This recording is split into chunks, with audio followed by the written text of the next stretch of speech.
জার্মানিতে বসবাসরত স্বাধীনতার সপক্ষের প্রবাসী বাংলাদেশিদের উদ্যোগে বিপুল উৎসাহ উদ্দীপনার মধ্য দিয়ে সম্মিলিত কণ্ঠে পরিবেশন হয় জাতীয় সংগীত এবং সাংস্কৃতিক ঐতিহ্যে মিশ্রিত লোকসংগীত। বিস্তারিত দেখুন আমাদের জার্মান প্রতিনিধি ফাতেমা রহমান রুমার প্রতিবেদনে।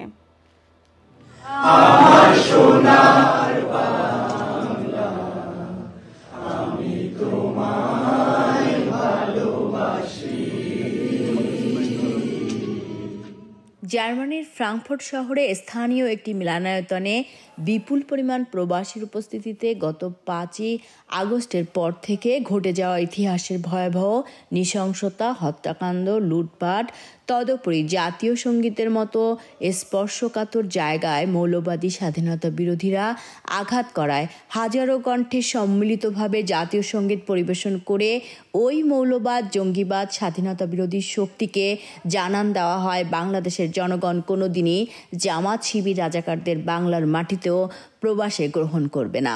যত ষড়যন্ত্র আছে তাদের বিরুদ্ধে প্রতিবাদ করার জন্য আমরা এখানে সবাই একত্রিত হয়েছি। আমি তাদের পক্ষ থেকে এই জাতীয় সংগীতের যে অবমাননা করা হচ্ছে তার তীব্র প্রতিবাদ জানাচ্ছি।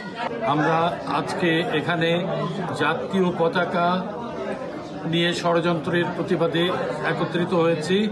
আমরা আজকে এখানে এই জিনিসটা আরেকবার উল্লেখ করতে চাই। এই বাংলাদেশে যে জাতীয় সংগীত নিয়ে ষড়যন্ত্র, যে জুলুম, নির্যাতন, অগ্নিসংযোগ, হত্যা, রাহাজানি শুরু হয়েছে, এর প্রতিবাদ স্বরূপ বাংলার জনগণ কোনোদিন জাতীয় সংগীত, জাতীয় পতাকার বিরুদ্ধে কোনো রকম ষড়যন্ত্র, কোনো রকম অবমাননা সহ্য করবে না। হাজারো বছরের সাংস্কৃতিক ঐতিহ্য চেতনায় লালন করে আসা বাঙালিরা সমস্ত রাষ্ট্রীয় ষড়যন্ত্রের বিরুদ্ধে রুখে দাঁড়াবে, এই সকল অপশক্তির বিরুদ্ধে সোচ্চার হবার অঙ্গীকার ব্যক্ত করেন।